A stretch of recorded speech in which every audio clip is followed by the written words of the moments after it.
Crispy golden shallots. They can turn a simple bowl of fried rice into something you can't stop eating. But can an air fryer really get them as crispy as a deep fryer? Today we're putting both to the test. First, I'm going to peel some shallots.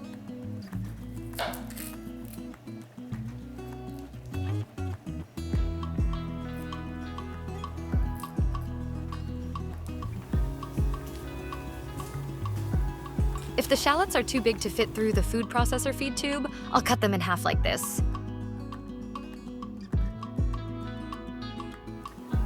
Put the shallots into the feed tube, turn on the machine, and let it slice them.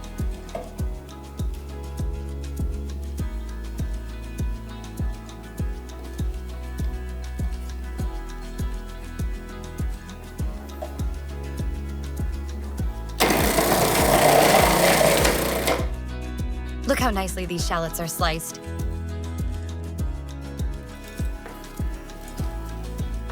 Put the sliced shallots into a bowl. Drizzle them with oil of your choice. I'm using avocado oil. Then, using a small strainer to lightly dust the shallots with cornstarch.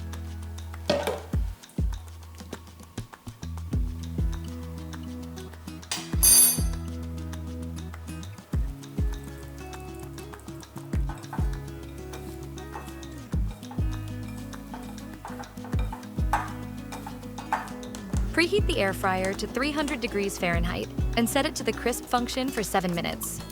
The lowest temperature my air fryer goes down to for the crisp function is 300 degrees Fahrenheit.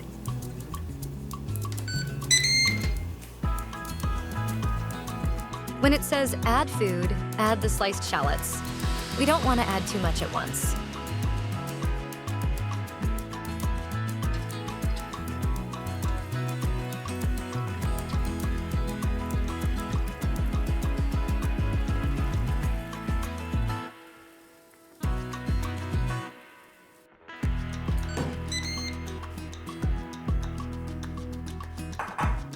Just a little after 6 minutes, I open the air fryer and take a look.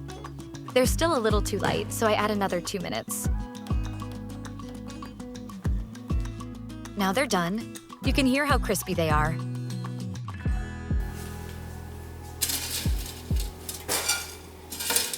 I think they're a little darker than I would like, and it's hard to get them all the same color. Some are still a little light. So I think if your air fryer can go down to 275 degrees Fahrenheit, try cooking them at 275 degrees Fahrenheit for about 8 minutes instead. For the next batch, we're going to spread the sliced shallots on a kitchen towel and sprinkle them with some cornstarch. This time, we're not going to use any oil.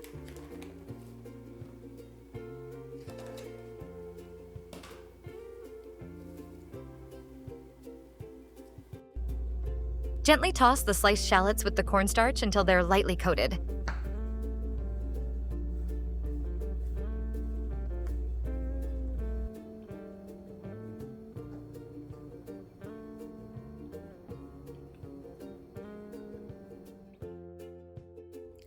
Preheat the air fryer to 300 degrees Fahrenheit and set it for 8 minutes.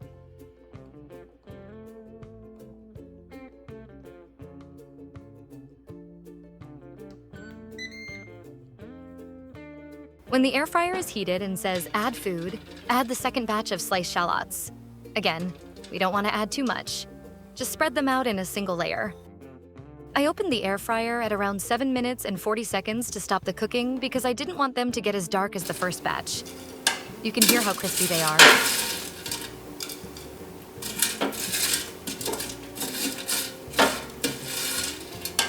But the color is still very uneven.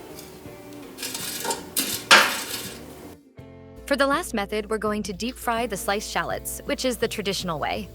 These are the shallots that we sprinkled with cornstarch without adding any oil.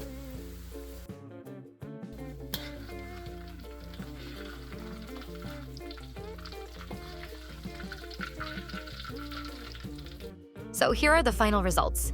This first one is air fried with a sprinkle of oil and cornstarch. Let me give it a try.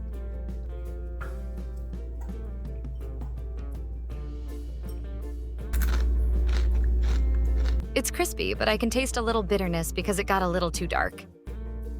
This second one is air fried without adding any oil. It doesn't look as pretty. It looks a little dusty. Let's try it.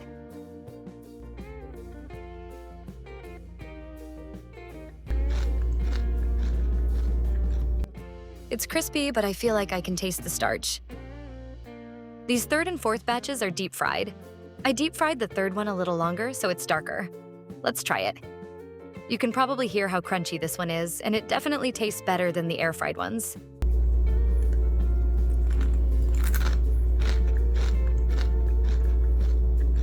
But some of the slices are a little too dark, and I can taste that.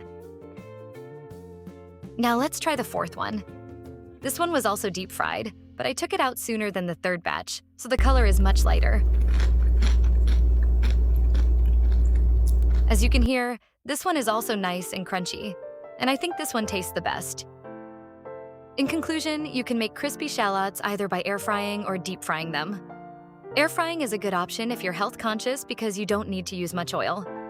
However, I found that the air-fried shallots only stayed crispy for a few days in the refrigerator, even when stored in a jar or vacuum sealed. Deep-fried shallots stay crispy much longer. Mine stay crispy when vacuum sealed for 3 months in the freezer. I hope you enjoyed this recipe and experiment. If you did, please subscribe to my channel for more easy recipes and cooking tips.